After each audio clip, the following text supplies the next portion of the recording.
Abra comigo nesta manhã a palavra de Deus que se encontra no Evangelho de João, no capítulo de número 16. Nós leremos versículo 13 e versículo de número 14. João capítulo 16, versículo de número 13 e versículo de número 14. Estas palavras do Senhor Jesus: mas quando vier aquele, o Espírito de verdade, ele vos guiará em toda a verdade, porque não falará de si mesmo, mas dirá tudo o que tiver ouvido e vos anunciará o que há de vir. Ele me glorificará, porque há de receber do que é meu e vou-lo há de anunciar. Bem, queridos irmãos, nós daremos início nesta manhã a uma série de estudos a respeito da doutrina do Espírito Santo. A doutrina do Espírito Santo de Deus, e nós queremos dar início a um número de considerações na palavra de Deus sobre este assunto maravilhoso, um assunto necessário, extremamente necessário para os nossos dias, em que há grande confusão sobre a pessoa e sobre a manifestação do Espírito Santo. A confusão esta entre o povo de Deus, entre o povo evangélico aqui no Brasil e em toda parte. E nós queremos considerar, através das páginas das Escrituras, versículo por versículo, um grande número de questões que lidam com a doutrina do Espírito Santo. As verdades bíblicas sobre o Espírito Santo, elas estão espalhadas pela palavra de Deus, não de uma maneira confusa, obscura, para que haja tanta confusão, para que se justifique tanta confusão no meio evangélico de nossos dias. Na verdade, há uma doutrina do Espírito Santo claramente delineada na palavra de Deus, no Antigo e no Novo Testamento. E nós iremos, o Senhor assim permitindo, estudar esta gloriosa doutrina nestes próximos domingos consecutivos. Bem, a nossa primeira consideração neste dia será um panorama elucidativo sobre a pessoa do Espírito Santo, conforme a pessoa do Espírito Santo é revelada na palavra de Deus, nas Escrituras. Nós iremos nos manter nos limites seguros dos textos da palavra de Deus, evitando qualquer tipo de especulação e buscando considerar aqui, reunir esses textos que formam a doutrina do Espírito Santo. E isso, queridos amigos, esse primeiro estudo panorâmico nos permitirá estabelecer a base escriturística para construirmos as próximas considerações nos domingos seguintes. Nós queremos lidar com a pessoa do Espírito, seu nome, seus emblemas, sua função, sua manifestação. Iremos lidar também com o encher do Espírito Santo, qual é o ensino da palavra de Deus sobre este ensino, o batismo do Espírito Santo, os dons do Espírito Santo para o mundo não convertido em geral, os dons do Espírito para a igreja, o dom de línguas, os cessacionismos dos dons de sinais e dons revelacionais. Lidaremos também com a maneira como o crente experimenta a presença do Espírito Santo em sua vida, como o Espírito Santo energiza o crente, energiza a igreja para a obra do Senhor. E o Espírito Santo, no final dos tempos e ao longo da história da igreja, nós queremos considerar um panorama na palavra de Deus sobre esta gloriosa doutrina do Espírito Santo. Bem, deixe-me começar por este ponto. Tem sido sempre difícil selecionar uma palavra apropriada para descrever o papel do Espírito Santo. Tem sido muito difícil, muitas vezes, ao longo da história do cristianismo, selecionar um termo que descreva a operação, o papel, a obra do Espírito Santo na igreja, no mundo e na vida do crente. Tem sido utilizado, muitas vezes, o termo a anonimidade do Espírito. Esse é um termo que tem sido usado por alguns estudiosos, alguns teólogos, para expressar a maneira como o Espírito Santo se manifesta, trabalha, a anonimidade do Espírito Santo. Isso quer dizer que o Espírito Santo, é isso que a palavra de Deus nos parece mostrar, o Espírito Santo em sua obra, em sua manifestação, ele trabalha atrás do palco. Ele não eleva a si mesmo. O Espírito Santo, ele não projeta a sua pessoa. É assim que nós percebemos a obra do Espírito Santo. Talvez em sua leitura, em seu estudo da palavra de Deus, você tenha percebido esta anonimidade do Espírito Santo. Ele trabalha atrás do palco, ele glorifica Cristo. Cristo, assim por dizer, está no centro do palco, diante dos olhos de todo mundo, e o Espírito, assim por dizer, trabalha atrás do palco. Ele não eleva a si mesmo, ele não projeta a si mesmo, ele não busca projeção. Sua obra é promover o Senhor Jesus Cristo. A obra do Espírito Santo é colocar o Senhor Jesus Cristo, a sua palavra, a sua missão, no holofote, debaixo do holofote. e também projetar, eu quero dizer, trazer os nossos olhos a obra de Cristo em nossas vidas. Tem se falado então sobre a anonimidade do Espírito Santo. Um outro termo que tem sido utilizado para expressar a obra do Espírito Santo é o termo a modéstia do Espírito. E essa é uma maneira de descrever o agir do Espírito Santo, que o Espírito Santo ele opera para Cristo e para o nosso bem, e não para promover a sua personalidade, assim a modéstia do Espírito Santo. E nós vemos isso na palavra de Deus. A obra do Espírito é promover Cristo e também o nosso bem, e não a si mesmo, a sua pessoa, a sua personalidade. E fala-se também muitas vezes respeitosamente a respeito da timidez do Espírito Santo, mas não é um termo acurado, porque associa ao Espírito Santo um aspecto de personalidade que não seria muito acurado à personalidade, ao caráter do Espírito Santo, timidez. Mas esses dois termos iniciais talvez tragam uma ideia, não é? A anonimidade, a modéstia do Espírito. Bem, deixe-me voltar à palavra de Deus. O termo mais bíblico que nós encontramos nas Escrituras para representar a ação e a pessoa do Espírito é advogado, a advocacia do Espírito. O termo conforto ou confortador são termos utilizados na Bíblia para expressar a obra do Espírito Santo. E esses termos sugerem que o Espírito de Deus, ele opera, ele trabalha para Cristo, ainda embora ele seja igual a Cristo em glória, em divindade, igual ao Pai. Um só Deus em três pessoas, não Pai, não Filho e não Espírito, mas Pai, Filho e Espírito Santo, em uma ordem gloriosa de divindade e em papéis diferentes, pessoas distintas, uma só essência, uma só glória elevada. E o Espírito Santo, ele trabalha, ele opera para Cristo, não para si mesmo. E nós lemos então a respeito da advocacia, o confortador. Veja João capítulo 16, versículo 13 e 14, nosso texto básico.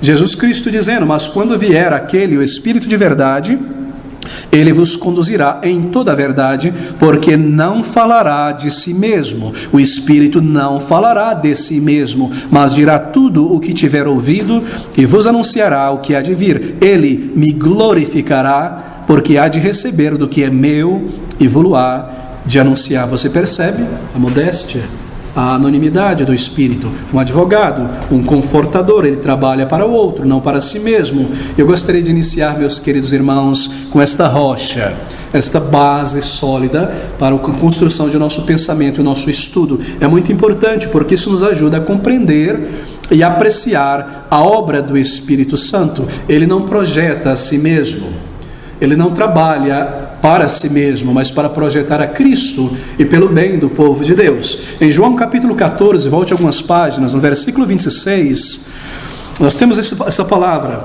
do Senhor Jesus Cristo a respeito do Espírito.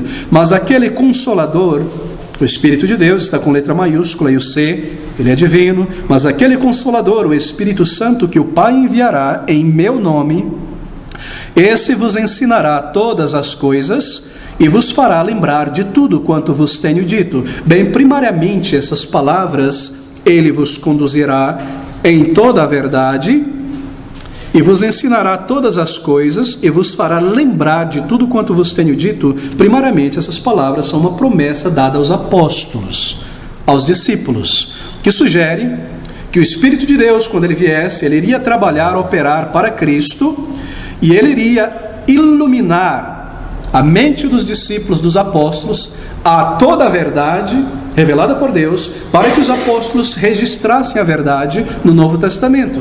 Então, primariamente, essa é uma aplicação aos apóstolos, aos discípulos, dizendo que o Espírito os inspiraria, conduzindo as suas mentes a registrar toda a verdade da palavra de Deus. E também haveriam escritores inspirados entre eles para escrever o Novo Testamento ou para endossar escritos de outros que não eram apóstolos, como Lucas, por exemplo, em Atos. O Espírito conduziria os apóstolos e os discípulos a esta verdade. Mas também essas palavras claramente se aplicam a nós, a igreja. Ele é o nosso professor.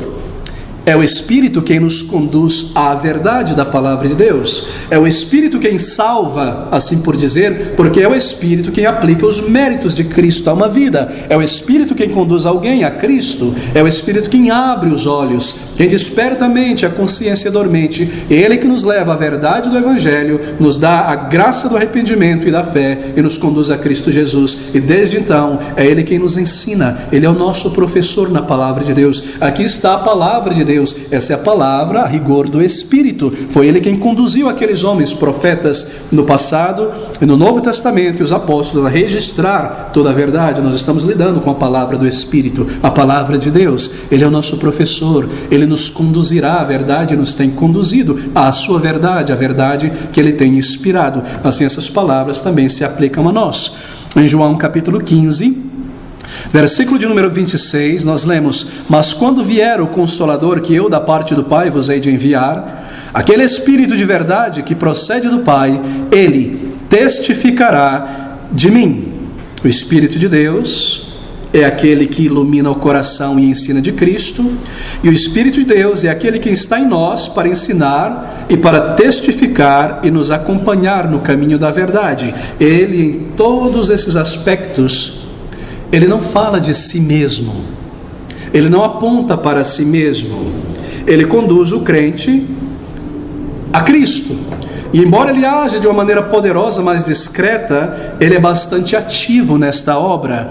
E em cada passo da vida do crente, e no crescimento espiritual do crente, e no avanço do crente, na educação espiritual do crente, é o Espírito quem está ali operando. É o Espírito que procede do Pai, enviado por Cristo, que testifica de Cristo às nossas vidas, nos santificando, nos moldando mais à imagem do Senhor Jesus Cristo. Em cada passo da vida, querido, sim, discreto, mas um advogado, alguém que está ao lado, alguém que nos encaminha, que nos conduz, um professor, um representante da parte do Pai a nós e da nossa parte a Ele, Cristo realmente cumprindo a obra de Cristo Jesus. Bem, esse é um conceito fundamental, não é? Se nós errarmos neste conceito, meus queridos irmãos, se nós não compreendermos esta verdade inicial, vital a respeito do Espírito e sua obra, nós iremos tropeçar ao longo da nossa vida cristã e seremos engolidos e levados pelas distrações do neopentecostalismo, do pentecostalismo e tantas ideias místicas que se espalham em toda parte. Por causa disso, de pessoas que não parecem compreender que o ensino da palavra de Deus sobre a pessoa do Espírito Santo é que Ele opera não para projetar a si mesmo, mas para projetar Cristo Jesus. Ele trabalha, assim por dizer, atrás do palco, embora de uma maneira poderosa e vigorosa, de uma maneira discreta e ativa. Bem, queridos amigos, deixe-me tocar neste ponto, porque eu não estaria lidando de uma maneira prática com a verdade. Lutero disse que se ele combatesse todas as bandeiras que no passado se levantaram contra a igreja, mas não lidasse com aquela que se levantava em sua geração contra a igreja, ele não fez nada em prol da defesa da igreja. E eu não posso apenas trazer essas verdades gloriosas sem colocar o dedo nos grandes problemas que nós encontramos em nossos dias a respeito dessa doutrina. O movimento pentecostal, o movimento neopentecostal erra tremendamente aqui neste ponto. Mas deixe-me fazer um parêntese. Certamente há muitos, dezenas de queridos irmãos em Cristo Jesus no movimento pentecostal e neopentecostal, pessoas salvas, pessoas sinceras, pessoas que experimentaram a obra de Deus em sua vida na regeneração, são crentes em Jesus Cristo, são irmãos em Cristo Jesus. E assim nós não estamos lidando com pessoas necessariamente, mas com uma ideia errada que tem dominado a mente de muitos queridos irmãos em Cristo e mantido essas pessoas no erro espiritual, em uma vida desagradável a Deus em muitos sentidos. Fecho o parênteses aqui e volto a dizer que o movimento pentecostal, e hoje em dia não há grande diferença entre pentecostalismo e neopentecostalismo. Há 50 anos atrás, 40 anos atrás existia, mas hoje são mais ou menos farinha do mesmo saco, perdoe-me o termo, mas eles erram tremendamente aqui nesta doutrina do Espírito. E todos esses movimentos que querem fazer do Espírito de Deus alguém conspícuo e espetacular e sensacional, que projeta a si mesmo, autoprojeção, e designar ao Espírito o papel de outorgar sentimentos e experiência da sua presença e poder ao crente, eles erram.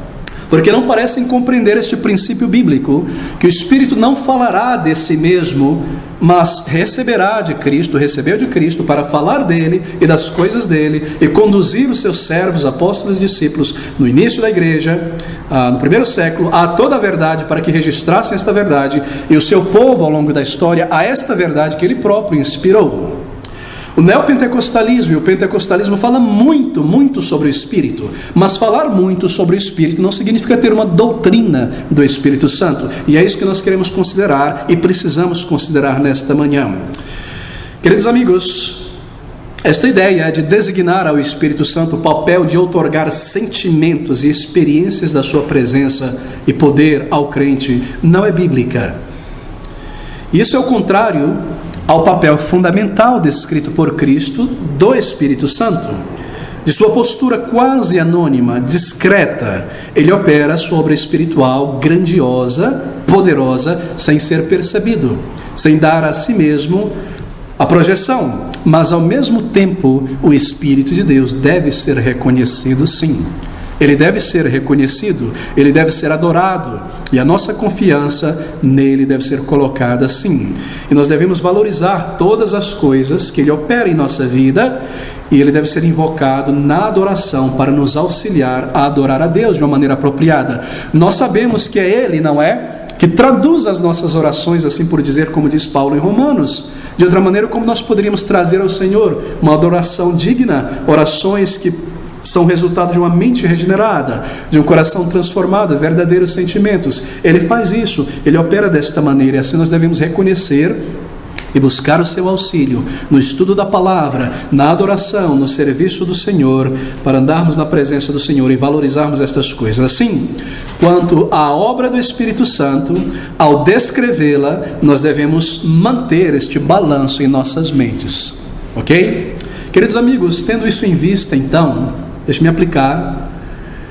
Como pode ser, então, que crentes reivindiquem estarem cheios do Espírito Santo, enquanto ao mesmo tempo buscam promover a si mesmos e projetar a si mesmos como grandes profetas, grandes líderes, grandes personalidades, o foco em si mesmo? Como podem pessoas, líderes, pastores, crentes em geral, reivindicar estar cheios do Espírito, preenchidos pelo Espírito, enquanto promovem a si mesmo e tiram 10.000 fotinhas do seu rosto em todo o ângulo possível para o Facebook, sua pessoa, seus dons, suas palavras, projeção do ego no gesto, nos maneirismos, na atitude, e dizem estar cheio do Espírito Santo, quando o foco é ele, o seu malabarismo, a sua pessoa, sua piada, mais eu e a minha pessoa e eu, etc. De que tradição, na verdade, como nós podemos crer que essas pessoas são guiadas pelo Espírito, se elas são tão diferentes do Espírito?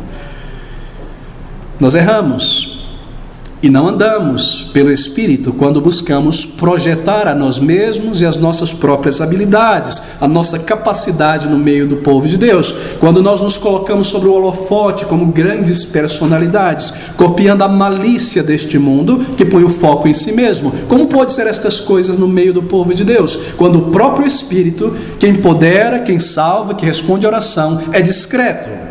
E nós agimos erradamente quando nos comportamos desta maneira. Acaso há uma lição aqui, neste primeiro princípio sobre o Espírito? Acaso há uma lição aqui para o povo de Deus?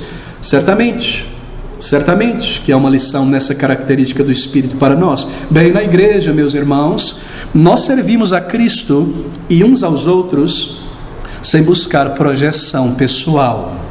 Nós sempre corremos o risco de, ao fazer o bem, projetarmos a nós mesmos, de jejuar e mostrar contrição na aparência para que os outros descubram que a gente é povo de jejum, de orar de madrugada em cima do monte, tocar trombeta para que todos saibam, de exercer caridade e benevolência entre os irmãos e fazer isso de modo a ser visto, ouvido, que as pessoas saibam, de afetação, não é verdade? De falsa piedade, todo tipo de coisa. Nós corremos um grande perigo de, ao fazer o bem, projetarmos a nós mesmos e nos esquecermos do ensino claro do Senhor Jesus Cristo, que ao orarmos, entre no teu quarto, tua mão direita não sabe o que diz a esquerda, quanto muito menos tocar trombeta das nossas boas obras, do nosso jejum, da nossa obra no meio de Deus, no fundo atraindo os olhos de todos para o nosso ego e alimentando o nosso orgulho, quando nós aprendemos que o Espírito opera de uma maneira tão diferente, e se nós andamos em espírito de verdade, nós nos parecemos mais com ele. É muito fácil observar uma pessoa que não está andando em espírito neste momento da sua vida, se submetendo à palavra, aplicando ao seu coração. quando essas coisas do ego e do orgulho e da projeção pessoal começam a se manifestar. É tiro e queda, não é verdade? Porque quando nós somos guiados pelo Espírito, o meu eu, ele diminui. E aqui está o exemplo do Espírito, o exemplo que nós devemos copiar por necessidade. Ele trabalha atrás do palco. Ele não eleva a si mesmo, ele não projeta a si mesmo, ele opera poderosamente. A sua obra é promover a Cristo e a obra de Deus em nossos corações. E uma pessoa verdadeiramente cheia do Espírito Santo, ela será como João o Batista. É necessário que ele cresça e que este eu diminua, apareça menos em minhas conversações. Sempre apontando para Cristo, João Batista, sempre apontando para ele: eis aí o Cordeiro de Deus que tira o pecado do mundo. É necessário que ele apareça, e não eu, e não a minha pessoa. Essa é a obra de um homem inspirado pelo Espírito, que no ventre da sua mãe foi tomado pelo Espírito, assim por dizer, e viveu uma vida guiada pelo Espírito. E aqui está o slogan, a insígnia, a bandeira de um verdadeiro crente guiado pelo Espírito. É necessário que ele esteja no foco, menos eu, menos de mim mesmo. Ao servir ao Senhor, mais dele. Eis o Cordeiro de Deus, eis o meu Salvador, menos da minha pessoa, queridos irmãos. Sempre apontando para Cristo, e nunca eu o profeta, eu o apóstolo, eu o homem de jejum, eu o grande homem de Deus, o intelectual, o teólogo, eu oro, eu faço isso, eu evangelizo, eu faço aquilo, e as pessoas me agradecem muito pelo que eu faço, pela maneira como eu lido com eles. Esse tipo de coisa carnal. Quão diferente, não é?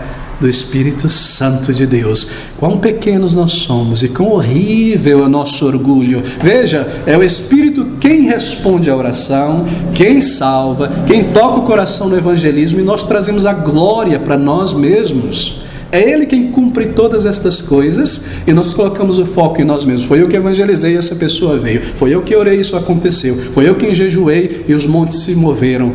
Quão terrível, não é? Quando é Ele quem faz estas coisas e nós pintamos o eu novamente diante dos homens, em vez de coroar a Cristo Jesus. Nós queremos ser mais como o Espírito. Nós queremos ser mais como Deus, transformado por eles. Homens e mulheres que trabalham, que servem, que crescem, que estudam, que abençoam pessoas, proativas, mas a todo tempo escondendo estas coisas atrás da cruz de Cristo Jesus. E aqui está um princípio fundamental para a vida cristã. E quando nós aprendemos estas coisas, será que alguém pode ter dúvida daquilo que nós vemos na televisão como coisas nécias, carnais, humanas e satânicas? Será que nós não conseguimos identificar o erro e rejeitá-lo de nossa vida? Estamos em dúvida se esses homens e mulheres são homens de Deus quando eles projetam a si mesmos, suas pessoas, suas personalidades. Queridos amigos, se nós não soubermos identificar e rejeitar estas coisas à luz do que aprendemos na palavra, então permanecemos meninos e meninas na fé e tropeçamos na vida cristã e somos levados por esses marmanjos por caminhos errados e começamos a copiar estas coisas. Nós vivemos em uma geração muito vaidosa, muito egocêntrica, mas se nós somos transformados pelo Espírito, guiados pelo Espírito, nós seremos como Ele, servindo ao Senhor, crescendo na graça, nós escondendo estas coisas atrás da cruz de nosso Deus, Cristo Jesus, o Salvador. Eu oro, eu sirvo, mas menos eu. Como nós necessitamos aprender essas coisas cedo, bem cedo na vida cristã, antes do orgulho cristalizar em nós esses hábitos egocêntricos de autoprojeção e ficar muito, muito difícil para nós abandonarmos estas coisas. Somente pela grande graça do Senhor, que normalmente às vezes por meio de uma disciplina ou de tirar de nossa vida alguma coisa, essas coisas mudam. Nós precisamos ser moldados pelo Espírito, guiados pelo Espírito, copiar a sua atitude, a sua personalidade, a sua maneira de operar. Ele projeta Cristo. Se Ele faz isso, quanto muito mais os seus servos que não são maiores do que o Mestre. Deixe-me fechar este parênteses aqui. A postura quase anônima, discreta do Espírito Santo, que opera a sua obra espiritual grandiosa sem ser percebido, sem projetar a si mesmo, mas projetar a Cristo e as verdades da palavra a nós. E assim opera o Espírito, meus queridos amigos. Veja, isso é muito importante, nós lidaremos com mais detalhe a respeito disso. O Espírito de Deus, através da obra do povo de Deus, da adoração, da pregação da palavra, de tudo aquilo que Ele constituiu, ele irá operar e autenticar a palavra somente pelos métodos que ele constituiu. Assim, o Espírito de Deus, ele não irá autenticar em tua vida e em minha vida o canto solo da irmã, o quarteto, o coral, porque ele não constituiu estas coisas para transmitir verdades que edificam a vida do crente. Ele autentica a sua palavra e é pela ministração da palavra que ele irá autenticar estas verdades em tua vida e te transformar. Tudo além disso é artificialismo, sentimentalismo, e assim adorar a Deus de uma maneira que, não adorar a Deus ou adorá-lo de uma maneira que ele não determinou pelo Espírito na palavra é a mesma coisa. Será que nós somos conscientes disso e sérios com estas coisas? Nós precisamos ser. E aqui está este primeiro passo, esta base fundamental sobre a doutrina do Espírito Santo. E tudo que nós lidaremos daqui em diante precisa estar bem firme em nossas mentes nesta base espiritual. A descrição do Espírito, a postura quase anônima do Espírito, embora poderosa, vigorosa, que ele opera a sua gloriosa obra espiritual, sem projetar a si mesmo, mas a Cristo e as verdades da palavra às nossas vidas. Bem, deixe-me lidar então, na sequência, com a pessoa do glorioso Espírito, lidando com aquilo que é mais característico e comunica algo da personalidade, o nome do Espírito. Bem, há 52 designações na Bíblia dadas ao Espírito, não são nomes, mas designações. 17 dessas designações expressam sua relação para com o Pai. 5 delas, sua relação para com o Filho. E 19 delas, sua relação para com os homens. São designações que manifestam, expressam o nome do Espírito, sua pessoa e personalidade. O termo português Espírito é a palavra latina derivada da palavra grega pneuma, de onde nós tiramos ar, pneumonologia, vento, não é? Refere-se à sua divindade. O Santo Espírito não é chamado de Espírito por causa dessa essência espiritual que ele possui, porque também o Pai é Espírito e o Filho também é Espírito. São características de toda a divindade, da Trindade. Nem ele é chamado de santo por conta da santidade de sua natureza, porque também o Pai é santo e o Filho é santo. Ele não é mais santo que o Pai ou que o Filho, respeitosamente dizendo, mas é o nome Espírito Santo uma referência ao seu caráter oficial como o autor de toda a santidade no mundo e em seu povo. Por isso, o Espírito Santo. Há o Espírito Pai e o Espírito Filho, que falam sobre a aliança da graça, e ao Espírito Santo, o autor oficial, assim por dizer, da obra de santificação em seu povo. No capítulo 16 aqui de João, no versículo 17, nós temos o termo, o nome Confortador. Um pouco e não me vereis, e outra vez, um pouco e ver-me-eis. Estou no 16, perdão, versículo 7. Todavia digo-vos a verdade, que vos convém que eu vá, porque se eu não for, o Consolador não virá a vós, mas quando eu for, vô-lo enviarei. O Confortador é a palavra Paráclitos, bem famosa, mas é uma palavra muito difícil de ser traduzida para a língua portuguesa.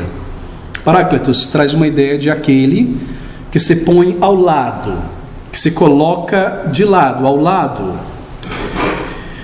E a ideia também é de conforto, se coloca ao lado para o conforto, para o auxílio.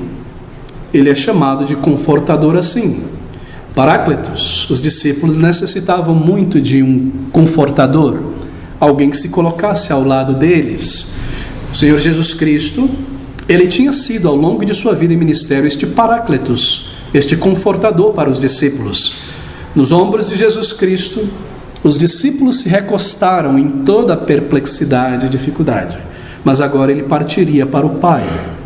E assim essa sua palavra dirigida aos discípulos, eu vou para o Pai, é necessário que eu vá, para que venha então um outro confortador, um confortador como ele, um Paráclitos como Cristo. Ele traria alguém, enviaria um que seria como ele para os discípulos, como ele foi, um confortador.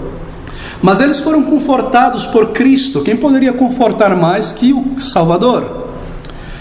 Por isso ele disse aos seus discípulos que enviaria um outro confortador, como ele, em divindade, em poder, em sabedoria e em presença, um como o próprio Senhor Jesus Cristo, porém outro. Ele viria, e esse é o Espírito Santo de Deus. E aqui nós temos algo a respeito dele, o advogado, aquele que se põe ao lado, que conforta, que pleiteia a tua causa, e não somente lida com questões frias, mas que está interessado em você, ou pelo menos idealmente deveria ser assim, humanamente falando, mas é para com o Espírito. De fato, aquele que viria aos discípulos não seria outro senão o próprio Senhor Jesus. Veja o versículo 18 do capítulo 14. Não vos deixarei órfãos, voltarei para vós. Não é maravilhoso? Não é interessante? O Confortador tomaria o lugar de Cristo, que eles conheciam e mamavam, com quem andavam juntos quando em sua forma humana encarnada. Agora Cristo retornaria aos discípulos em sua forma invisível pelo Espírito Santo. Como assim, pastor? Porque o Pai, o Filho e o Espírito são um. Eu voltaria a vós. Não é maravilhoso? Deus eterno, na pessoa do Espírito, como Filho. O Confortador, eles não estariam só pela presença do Espírito eterno, eles teriam o mesmo conforto que tiveram antes. Queridos irmãos, esse é um pensamento maravilhoso. Esse é um pensamento tremendo, que eu posso nesta jornada, ainda embora eu não veja Cristo com os olhos físicos, com o meu globo ocular, eu posso experimentar de Cristo o mesmo conforto que os discípulos experimentavam quando Cristo estava aqui fisicamente. Não é tremendo? Não é maravilhoso? Ah, como eu desejaria estar com Cristo no primeiro século, e recostar a minha cabeça em seu ombro e ouvir a sua voz e sentir aquela presença e conforto e segurança do Deus eterno que criou os céus e a terra aqui neste mundo. E aqui está a promessa de Cristo, que nós podemos experimentar o mesmo conforto que aqueles discípulos em nossa jornada até o final. Nunca vos deixarei, nunca vos abandonarei, eis que estou convosco até o final dos tempos. Como nós podemos andar cabisbaixos nesta vida? Nós andamos porque ignoramos esta verdade, porque muitas vezes não somos crentes amantes da palavra de Deus, mas quando nós aprendemos estas coisas, então nós nos tornamos crentes bíblicos, e nós experimentamos o mesmo conforto experimentado pelos discípulos naquele primeiro século. Queridos amigos, se nós guardarmos estas verdades em nossa mente, em nosso pensamento, e nós entesourarmos estas coisas e crermos esta verdade, nós experimentaremos em cada página de nossa jornada este mesmo conforto pessoal de Cristo. Você abraça essas verdades? Você aplica elas amanhã, na segunda-feira, nas dificuldades no trabalho, na jornada entre familiares não crentes? Eu necessito deste conforto, e eu tenho acesso a este mesmo conforto que Cristo deu aos seus discípulos pelo Espírito que habita em nós, o Espírito de verdade enviado por Cristo a este mundo. É maravilhoso pensar sobre isso. Isso precisa deixar de ser teoria, de ser um conhecimento apenas retirado da palavra, mas abraçado, internalizado, vivido amanhã, vivido na próxima semana, no próximo ano. Eu tenho o conforto do Espírito, eu posso vir a Ele em oração e receber esta graça, este conforto espiritual. Um paráclitos, um advogado, um professor, um confortador enviado por Cristo. Que amor do Salvador, não é? Que amor, tivesse Ele ido embora e nós aqui permanecidos sem um conforto espiritual, apenas o Senhor lá e nós aqui não. Deus conosco pelo seu Espírito até o final. Nunca vos deixarei, nunca vos abandonarei. Mas deixe-me falar então sobre o advento do Espírito Santo. O Espírito Santo de Deus, ele sempre foi onipresente, sempre sem começo e sem fim, eterno. Ele sempre foi onipresente, preenchendo todos os espaços, assim por dizer, conhecendo. E quando nós lidamos com a onipresença de Deus, do Espírito, nós não queremos dizer que há um Espírito aqui, um lá na China, ele está em toda parte, em milhões de Espíritos, não. Mas que todas as coisas na realidade física e imaterial estão diante dos olhos dele, assim ele está presente pelo seu conhecimento em todos os cantos. Ele vê embaixo do mar, o pequeno crustáceo, a menor célula e molécula, os anjos eternos, o passado, o presente e o futuro são como uma coisa só para ele. Ele é como um astronauta, perdoe-me o termo, que olha do espaço, vê a América do Norte, a América do Sul ao mesmo tempo. Ele conhece os tempos como uma coisa só. A escuridão e a luz é uma coisa só. Quando eu estou deitado no meu quarto, no escuro, pensando em alguma coisa, é como uma luz visível, os meus pensamentos diante dele. Ele sempre foi onipresente.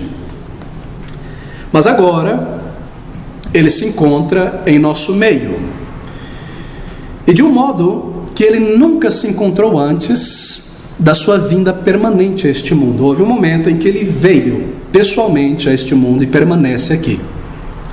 E isso a partir do dia de Pentecostes. Bem, há 3 períodos distintos da operação do Espírito Santo. Em Gênesis capítulo 1, versículo de número 2, você lê estas palavras. Gênesis capítulo 1, versículo de número 2.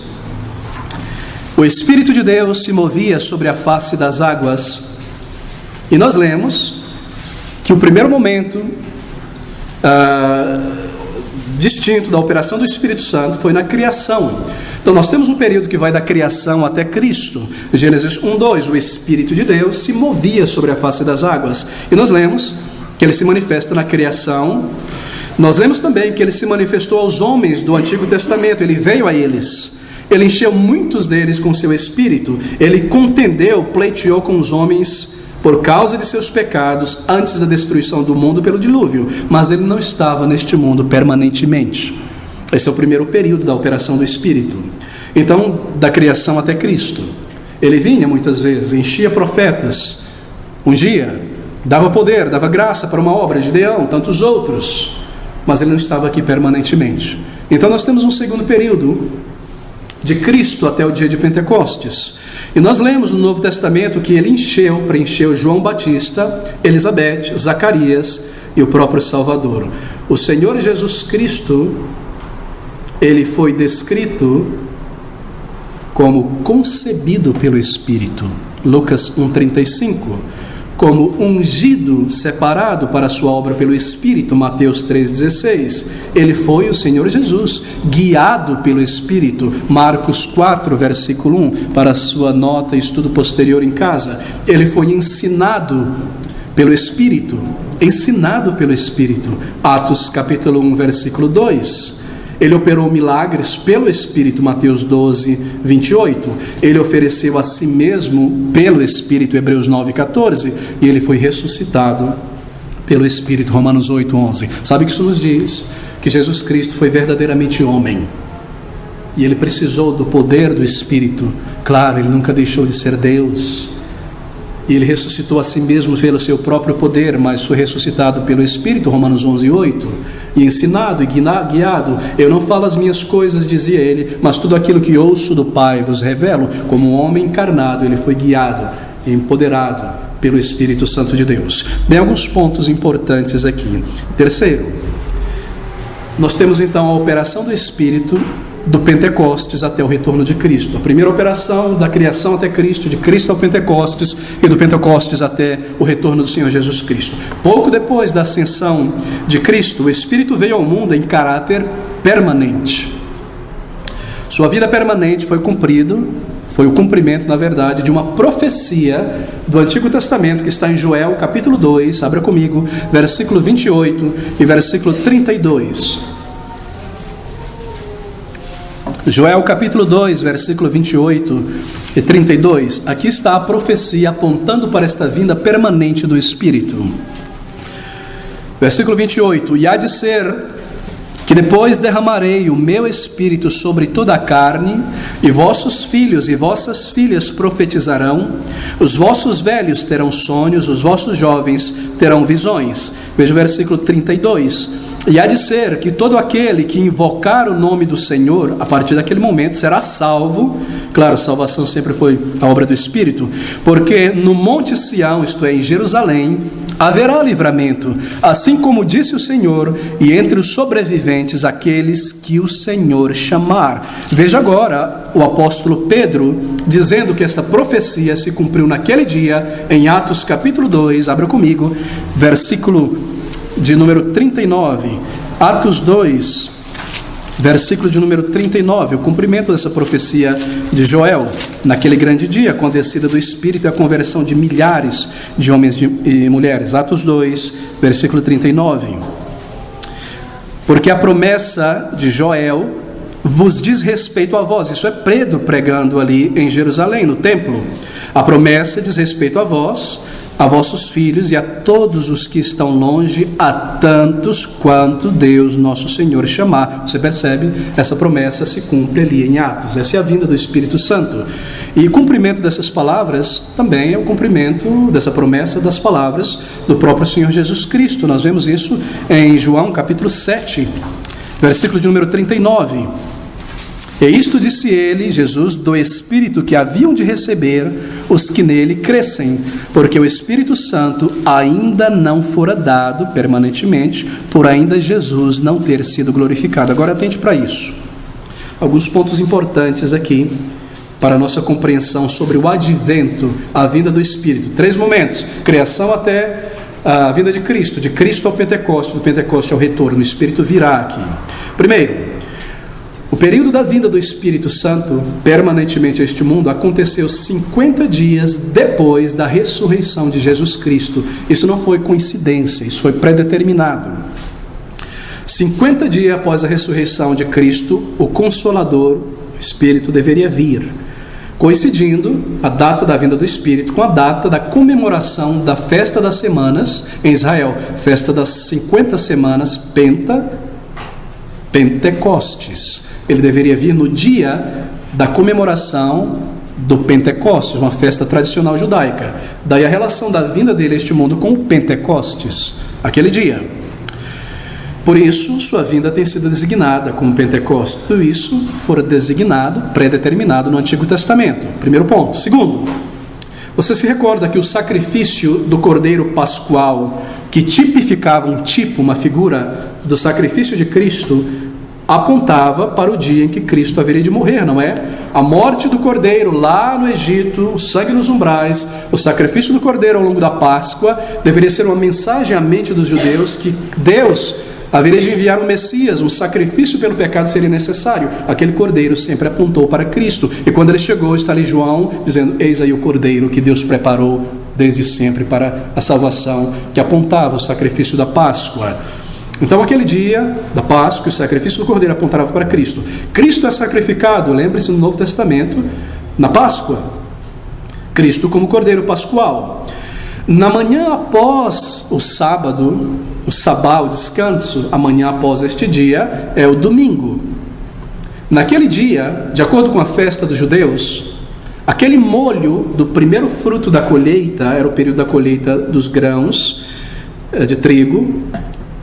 Aquele primeiro molho era tomado, o sacerdote, o sumo sacerdote, levava isso dentro do templo, diante do Senhor, e ele elevava isso ao Senhor como uma oferta das primeiras colheitas, os primeiros frutos do trigo.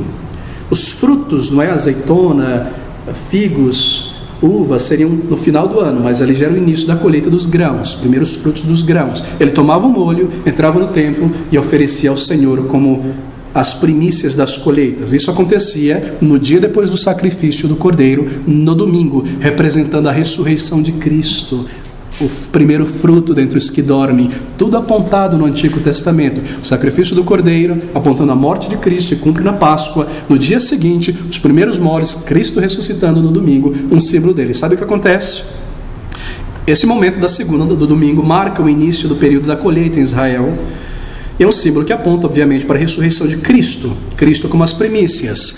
Também haveriam de passar, então, 7 sábados, isto é, 7 semanas, até o dia de Pentecostes. Mas 7 vezes 7 não é 49? Sim, é por isso que haveria um dia a mais, a 50ª semana completa, Pentecostes. Então você tem aí 7 sábados seriam completos, e na manhã seguinte ao 7º sábado, o 50º dia, daí Pentecostes, seria o Pentecostes. E naquele dia, a vinda do Espírito Santo. Veja a simbologia. Seria o momento da grande colheita, não é? Cristo morre cumprindo todas as coisas. O grão de trigo de mostarda é enterrado para que morra, para que uma grande árvore nasça. As primícias são oferecidas, ele ressuscita, e agora é o momento da colheita. O Espírito desce, a primeira grande colheita de almas, a pregação no Pentecostes de Pedro, milhares são colhidos. Não é maravilhoso? Tudo dito no Antigo Testamento.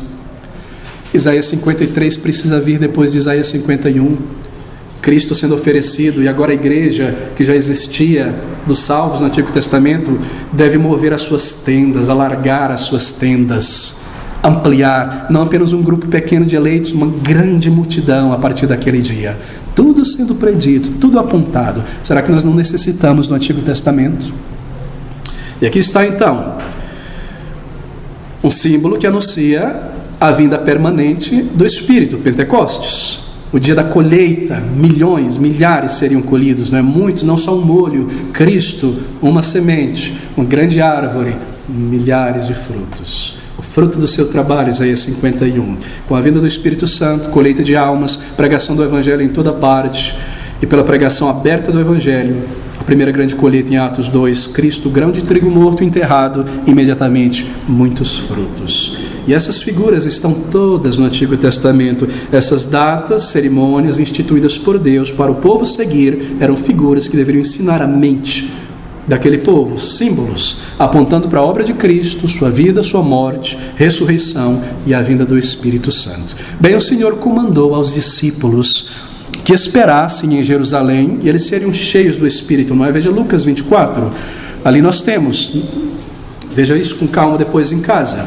O Senhor diz, eu subo, ali em Atos 2, e eles dizem, permaneçam, tardai em Jerusalém, para que sejam preenchidos de poder do Espírito, não é verdade? Então eles esperaram, depois do aparecimento de Jesus, 10 dias, espera aí, para aqui agora. O Senhor ressuscita, daquele momento conta-se o quê? 7 semanas, verso 7, 49. Mais o dia de Pentecoste, 10, 50. Mas o Senhor ressuscita no primeiro dia, e nós lemos que ele passa 40 dias, o quê? Ensinando os discípulos, aparecendo, confirmando o seu ensino, e ele sobe ao céu, nesse 40º dia, ele diz, esperem em Jerusalém, 10 dias ainda precisavam para o Pentecostes. Os discípulos não sabiam disso, para que esperar 10 dias? Mas Cristo sabia, para que se cumpra a 50ª semana e o Espírito venha. E nós lemos em Atos que ele diz, esperar em Jerusalém, não diz quantos dias, eles estavam esperando. Talvez eles não compreenderam ali. Mas quando o 50º dia chegou e o Espírito desceu, eles entenderam que aqueles 10 dias era o que faltava para que se completasse os 50 dias depois da sua morte e ressurreição, a data da festa que representava a grande colheita, a vinda do Espírito, a primeira pregação em Atos, a grande colheita. E as profecias e datas simbólicas pré-ordenadas foram cumpridas. Então, o momento da vinda do Espírito deve, por necessidade, acontecer depois da glorificação de Cristo, depois que ele sobe aos céus, quando ele finaliza a sua obra, quando ele tivesse morrido por nossos pecados, ressuscitado para nossa justificação, e então subido à glória para ali ser o nosso intercessor. E ali vem o Espírito permanentemente a este mundo. Sim, ele tinha se manifestado muitas vezes ao longo da história, mas agora neste mundo, até o final, quando ele subirá com o seu povo. Pentecostes inaugura, então, o corpo místico de Cristo na terra, a igreja. Veja, a igreja sempre existiu, desde os primeiros salvos, não é? Nós temos muitos salvos no Antigo Testamento, Adão, Sete, Enoque, Noé, Sara, Abraão e tantos outros,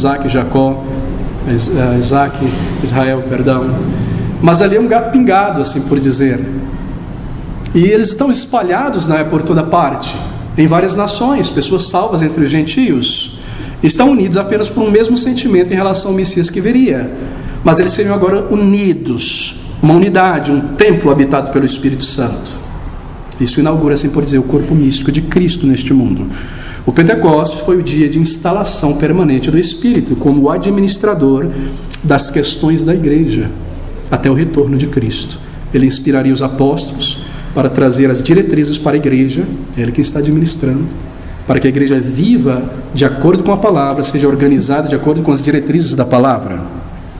Pentecostes, meus queridos irmãos, marque isso. Pentecostes não pode mais ser repetido. Pentecostes não pode mais ser repetido, assim como não pode ser repetido mais o nascimento de Cristo em Belém, sua morte e sua ressurreição. Porque o Pentecoste vem na sequência por necessidade, de acordo com as profecias. Cristo nasceria, morreria, ressuscitaria, o Espírito desceria. Uma só vez aconteceu o seu nascimento, uma só morte e crucificação, uma só ressurreição, uma só vinda do Espírito. Pentecostes não pode acontecer novamente, meus irmãos. O Calvário e a ressurreição do Senhor Jesus Cristo não pode se repetir. É por isso que nós não podemos orar por um novo Pentecostes, porque isso significa a vinda permanente do Espírito. Ele já veio, ele está aqui operando poderosamente pela sua palavra, seu poder não diminuiu. Nós não precisamos pedir uma recarga do Espírito, ele continua poderoso, operando. para a conversão dos seus eleitos, reunindo multidões de pessoas no mundo inteiro. É um engano, um erro muito grande daqueles irmãos no meio pentecostal que pedem por um novo descer, por um novo fogo, uma nova vinda do Espírito. Uma coisa é falar sobre avivamento da igreja, e Deus tem operado avivamento, e outra coisa é pedir por um novo Pentecostes. Isso não acontecerá, porque ele já veio, e desceu permanentemente, e continua poderoso, operando pela pregação do Evangelho, reunindo seus eleitos, pela pregação da palavra, capacitando o seu povo e cumprindo a sua vontade, santificando a sua igreja e preparando-a para a eternidade, o retorno de Cristo. Ele continua operando poderosamente, mas discretamente, projetando Cristo na igreja, projetando Cristo no seu povo, e a sua palavra, autenticando a palavra quando pregada, a palavra tocando, edificando, emocionando, nunca coisas artificiais do malabarismo, das psicologias aplicadas humanas para mover as pessoas artificialmente. Oh, meus irmãos, quantas verdades gloriosas nós temos na palavra de Deus. Precisamos amar estas verdades e nos apegar a elas. Deixa-me falar sobre a personalidade do Espírito nesses próximos momentos. E a pergunta que se levanta sobre a personalidade do Espírito é o Espírito uma influência, uma virtude, uma mera energia impessoal distante, ou ele é ele uma pessoa inteligente e ativa, verdadeiramente uma pessoa? O Espírito de Deus não é uma fumaça, uma energia, algo abstrato que vai para lá. Isso são ideias não bíblicas, são ideias do paganismo, e você vê esse paganismo nas religiões asiáticas que entraram no Brasil. O Nirvana, eu quero me interagir com a energia e ser um Deus em mim, eu em Deus, coisas desse tipo. Não, o Espírito é uma pessoa. Ele possui uma personalidade como Cristo e como Pai, porque ele possui todos os atributos ou características de pessoalidade, de personalidade. Ele possui razão, ele possui vontade, ele possui afeição, ele possui os aspectos morais. Por exemplo, para sua nota, ele conhece as coisas de Deus. 1 Coríntios 2:10. Ele distribui dons a cada crente segundo a sua vontade. Ele tem conhecimento, ele tem vontade. 1 Coríntios 12:11. Ele ama e ele pode ser entristecido. Efésios 4:30. Ele reprova o pecado. João 16:9. E ele conduz os servos de Deus a toda a verdade. João 16:13. Você percebe? Conhecimento, vontade, afeições, ações são características de personalidade, da pessoalidade. Há muitos outros atributos que só uma pessoa pode realizar, que são atribuídos ao Espírito. Por exemplo, ele ouve, ele fala, ele ora. Romanos 8:26, toma as nossas orações e as dirige ao Pai. Ele ensina, ele proíbe, ele guia, ele revela, ele testemunha, o Espírito testemunha com o nosso Espírito. Ele opera milagres, ele chama pessoas ao arrependimento, ele estabelece pastores em igreja, ele comanda, estabelece, põe um aqui, um ali, ele chama, capacita. Ele pode ser entristecido, nós podemos ofendê-lo, mesmo pecar contra ele. E ele pode ser invocado em comunhão, o auxílio dele para a comunhão com Deus. E o Espírito é uma pessoa distinta do Pai, distinta do Filho. Nós lemos que ele procede do Pai, Mateus 3,16, mas ele é enviado pelo Espírito, João 14,26. Alguns aspectos do Espírito Santo em nossa análise panorâmica bíblica sobre a doutrina do Espírito. O Espírito é uma pessoa na essência da divindade, um membro da Trindade eterna. Ele pairou sobre a face das águas, ele estava envolvido na criação do homem também. Disse Deus, façamos o homem à nossa imagem e semelhança. Está no plural, façamos. Ali está o Espírito junto com o Pai e o Filho. Ainda embora a criação veio pela palavra de Cristo, nos é dito que o Espírito estava envolvido e trabalhando também, pairando sobre as águas. Ele deu a palavra inspirada na antiguidade aos profetas. No batismo de Cristo, ele adotou a forma de um pombo. No dia de Pentecostes, ele foi ouvido como um poderoso vento, e aí uma luz fulgurosa que se dividiu, uma luz que se dividiu e desceu em forma de línguas de fogo, não de língua humana. Você sabe que o fogo na chama faz um formato de língua, não é? Aquela luz se dividiu nessas línguas e assim foi visto. Essa luz, este fogo não queimou ninguém. nem eles sentiram o vento, porque eram línguas como de fogo, não era fogo real, os átomos de fogo, não é? Etc. E também não era um vento sentido, era o som como de um grande vento. No livro de Jó, o Espírito em particular formou o céu e foi responsável pela criação das estrelas. Em Salmo 104, é o Espírito que renova todas as gerações sucessivas de vida, de animais, de plantas. Conforme as coisas perecem, Ele traz de novo a vida. A vida não nasce por si mesmo, você não consegue formar isso no laboratório, nem um grão de feijão. Você reúne as moléculas, mas Ele que dá a vida. Por catástrofe, por processos naturais, em sua decomposição, é o Espírito que renova a criação de animais e plantas. Muitas coisas estão relacionadas à obra poderosa do Espírito. Quando Cristo estava na terra, Ele realizou seus milagres por sua palavra, mas foi o Espírito que por meio de Cristo realizou estas obras. Ali está Cristo em um corpo limitado, ainda possuindo todos os atributos da divindade e autoridade, mas é o Espírito, nós lemos, que opera por Cristo todas as obras miraculosas. Quanto às almas, é Ele quem ilumina o coração e a mente obscura, na nossa escuridão. É Ele quem regenera os corações, que planta a semente inicial da regeneração, que nos convence e nos conduz a Cristo e outorga a fé salvífica. É Ele quem convence o mundo do pecado, da queda, da justiça, que Deus provê um Salvador, justiça, e do juízo vindouro, no final, começo, meio e fim da história. É Ele quem faz isso. E nós pensamos sobre a deidade do Espírito. Os nomes divinos são atribuídos ao Espírito. Isaías 6:8, ouvi a voz de Jeová dizendo, o Espírito. É o Espírito quem estava ali operando.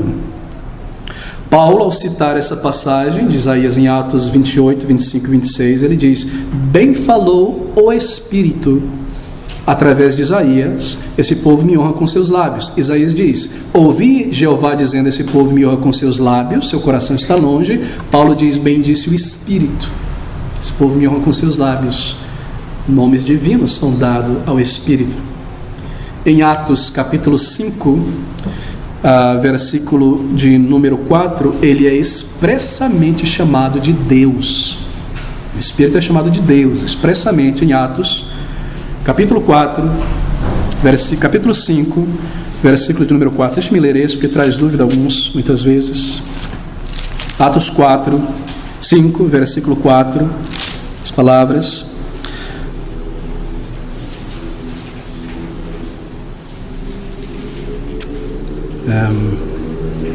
Atos 5, 4. Guardando...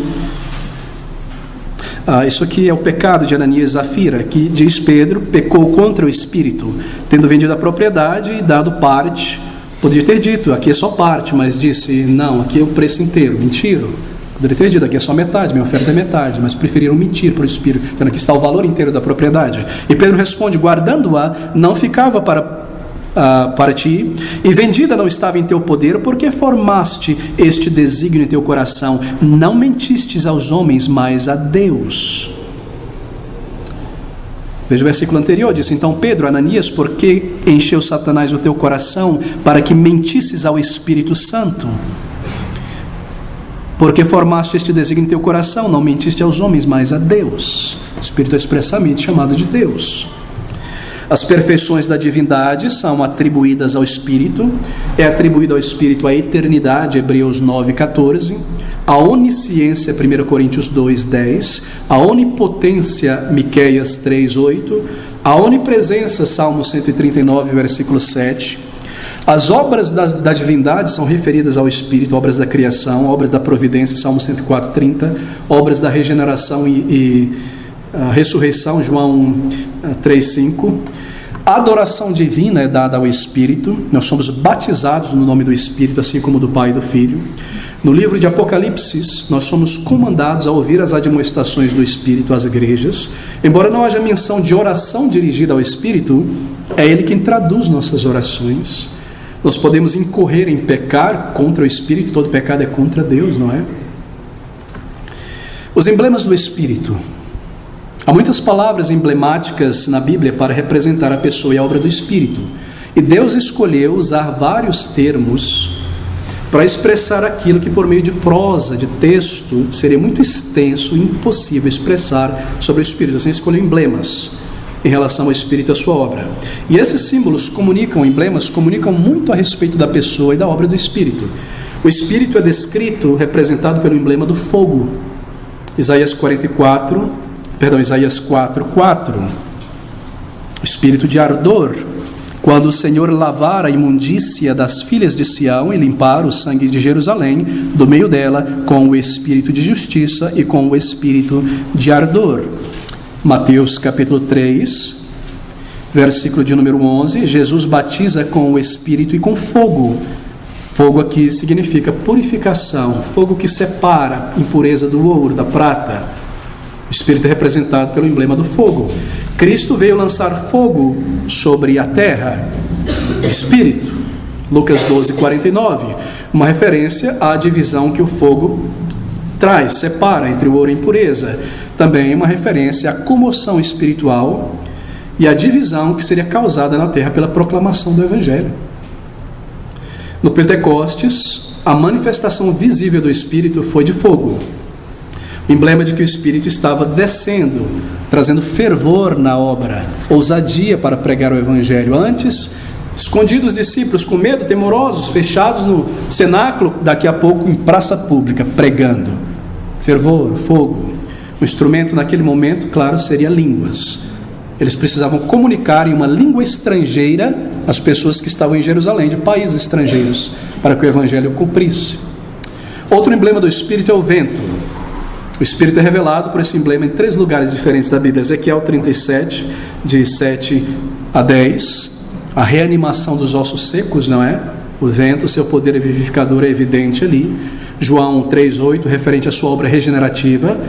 O Senhor Jesus Cristo a Nicodemos disse: o vento sopra onde quer, o Espírito opera da maneira que deseja.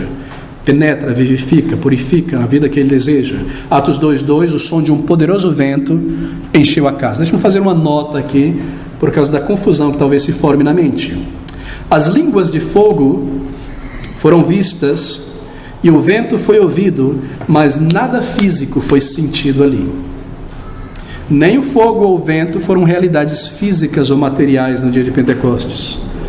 A língua de fogo assemelhava-se ao fogo, mas não era fogo, simbolizando que Deus daria o dom, por esse símbolo, descendo naqueles homens e mulheres para pregarem idiomas, línguas estrangeiras naquele momento. Por quê? Porque o foco é o Evangelho, a colheita, para que muitos fossem salvos. Não para que eles falassem línguas estranhas, esquisitas, que não fazem sentido, e colocassem o foco em si mesmo. Não, algo óbvio, cumprindo o projeto, o propósito do evangelismo. Línguas para aqueles povos que vinham na Páscoa, judeus de outros países que falavam idiomas diferentes. Daí o símbolo da capacitação inicial para comunicar estas coisas. O som do vento foi comparado ao de um grande vento somente. Eles não sentiram o vento. Não foi sentido o vento, mas o som. A casa em Atos 4:31 foi abalada, não foi as pessoas que foram abaladas. Eles sentiram um tremor, a manifestação visível. Algo de visível, sensível, deveria ser manifestado para mostrar que o Espírito veio permanentemente. Nós não devemos buscar experiências físicas ou sensoriais em relação ao Espírito. E aqui está o segundo emblema do Espírito, o vento. Um emblema que comunica algo da obra misteriosa e poderosa do Espírito. Há um outro emblema do Espírito, a água. Êxodo 17:6, Moisés fere a rocha e desce água. A água é Cristo, claro. E a água viva que ele dá é o seu Espírito. Ezequiel 36, versículo 25, as pessoas foram aspergidas com água pura, símbolo de um novo coração dado pelo Espírito na conversão. Nós temos o símbolo do selo. O Espírito é comparado a um selo no crente, traz a segurança ao crente de seu pertencimento a Deus, o selo real, marcando, produz certeza, segurança, por meio daquilo que ele faz em nós, um selo autenticador de vida eterna. Temos o símbolo do óleo, dirigido ao Espírito, e há muitas passagens, né? O óleo refere-se ao conforto, alívio, o Espírito confortador. Óleo era misturado com perfume. O odor do óleo perfumado de Maria, lançado sobre a cabeça de Cristo, encheu a sala. O sumo sacerdote, ele vinha ao Santo dos Santos com a sua roupa borrifada por óleo perfumado, Isso refere-se à beleza do caráter de Cristo na vida de um crente transformado. Todas essas coisas que parecem estranhas a nós no templo, no sacrifício, a roupa, os símbolos, é uma referência a Cristo, sua morte, sua ressurreição e a obra do Espírito em nós. A fragrância suave de um caráter transformado, borrifado com óleo, Espírito perfumado, uma vida que é permeada pela influência celestial, uma vida voltada para Deus, uma vida com cheiro suave de caráter transformado, em palavras, em ações. Ser cheio do Espírito é isso. O óleo para as lâmpadas do templo nunca se apagava, o Espírito nunca se apaga. Verdadeiramente um crente será mantido até o final. Nós podemos entristecer, apagar a sua influência, apagar as suas moções em nós. O cristão é luz neste mundo pela influência transformadora e preservadora do Espírito.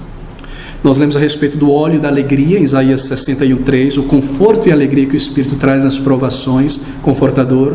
E nós também lemos sobre este outro símbolo, o pombo, manifestação física do Espírito, as características de uma pomba, né? Amor, o pombo tem aquele canto plenitivo, né? Grunhindo, fala sobre algo do coração, uma representação de Cristo e do Espírito também. A interação do Espírito que traduz e leva estes gemidos das nossas orações diante de Deus. Eu não sei como traduzir palavras santas, elevadas, puras, o que pedir, mas o Espírito sonda esses sentimentos, embora eu não consiga comunicar em palavras, e ele traduz esses sentimentos em palavras celestiais. O símbolo do pombo: fogo, vento, água, óleo, pomba, emblemas bíblicos do caráter e da obra do Espírito, não em prosa, mas em emblemas, em símbolos para nosso aprendizado racional e a nossa apreciação. Deixe-me aplicar isso finalmente, queridos irmãos. Em 1 Coríntios 6, versículo de número 19 a 20, nós lemos sobre a habitação permanente do Espírito em nós. Ele é aquele que nos ilumina em nossa escuridão, abre os nossos olhos, planta a semente da regeneração. Ele passa a habitar permanentemente em nós. O próprio Deus, pelo seu Espírito, morada, habitação permanente em nós. Isso é algo tremendo. Quanto mais você pensa a respeito disso, que há um convidado divino residindo dentro de nós, não é maravilhoso? Deixe-me sugerir alguma coisa aqui. Às vezes, que você pare, limpe toda a tua mente de demais pensamentos e passe algum tempo pensando somente sobre esse conceito da habitação permanente do Espírito em tua vida. É um fato imenso, não é? Pare às vezes, limpe toda a mente. Pense sobre esse conceito bíblico, sobre a habitação permanente do Espírito em tua vida. Isso é um fato imenso. Deus em nós. É um privilégio tremendo que nos difere dos não salvos. Ser salvo não é simplesmente uma nova roupagem, ir para uma igreja, não. Há uma diferença abismal entre o salvo e o não salvo. O não salvo pode pular, pode copiar a ovelha, pode dar cambalhota, pode mugir parecido com ovelha, mas a diferença abismal. Aqui está o Espírito de Deus, aqui está o Espírito do maligno. Quando nós pensamos sobre isso, não é tremenda a nossa adoção, nosso status espiritual, Deus eterno em nós, um privilégio tremendo que nos difere. Nós éramos assim no passado, sem Deus no mundo, sem um confortador, sem um auxílio. Mas se eu paro para pensar sobre este conceito profundo, sabe o que isso me traz? Primeiro, a santificação. Ele me vê, Ele está em mim, no banco, na fila, na padaria, no estudo aqui, ao final deste culto, nas conversações. Ele vê o meu interior. Isso também traz segurança. Ele é o selo, Ele habita em mim. Eu vou por dificuldades agora, eu me sinto só, não, Ele está em mim. Eu tenho acesso a Deus, eu tenho auxílio de Deus, Paráclitos, advogado. Quando Satanás me oprime, quando o mundo me oprime, quando a carne, a velha natureza e os seus desejos querem voltar fortemente, eu tenho um Espírito em mim, uma responsabilidade solene, nós não podemos resisti-lo. Seria uma loucura resisti-lo. Nós não podemos apagá-lo. Seria uma loucura apagá-lo, apagar um fogo, apagar uma convicção e empurrar essa convicção de lado e não me arrepender e não me entregar à obra e não fazer, apagar essa convicção do Espírito. Extinguir um dever, quando o Espírito opera pela consciência sobre o meu dever, extinguir isso, empurrar de lado, extinguir o Espírito. Sufocar esses moveres, deixando de orar, deixando de estudar a palavra de Deus. Como eu poderia sufocar isso? Extinguir, abafar, silenciar um dever que o Espírito operou em mim. Um fogo de convicção, empurrar para o lado. Nós podemos entristecer o Espírito pela nossa frieza, nossos tropeços, nossos pecados, pensamentos egocêntricos, orgulhosos, projeção do ego no meio do povo de Deus, fantasias tolas na mente. Quando a nossa vida dos pensamentos não tem nada a ver com nossa fé, quando Cristo não é colocado em primeiro lugar ou recebe honra por causa de nossos tropeços, ou mal causado ao testemunho de Cristo por causa de nossa negligência, sua obra nos prepara para nos encontrar com Cristo. Santifica a igreja para o seu noivo. Aqui está, meus queridos irmãos, quão maravilhoso é pensarmos sobre a doutrina do Espírito Santo. Quantas coisas estranhas nós vemos por aí.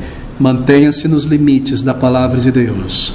Aqui a graça, sabedoria, conhecimento, firmeza, grande alegria ao conhecermos a doutrina do Espírito. Um panorama bíblico sobre o Espírito, as características do agir do Espírito, seus nomes, seu advento, personalidade, deidade, emblemas. Isso deve gerar grande respeito, grande reverência pelas coisas de Deus, grande apreciação, uma atitude inteligente e consciente na adoração a Deus, uma vida desperta ao longo da semana. Ele habita em mim, os olhos dele estão sobre mim, eu pertenço a ele, nada pode me separar do amor de Deus. No meio das dificuldades eu tenho o conforto e o auxílio do Espírito Santo, e assim nós somos mais do que vencedores. Iremos passar aquela linha final pela graça e operação do Espírito Santo de Deus. Louvado seja o Senhor por esta verdade tão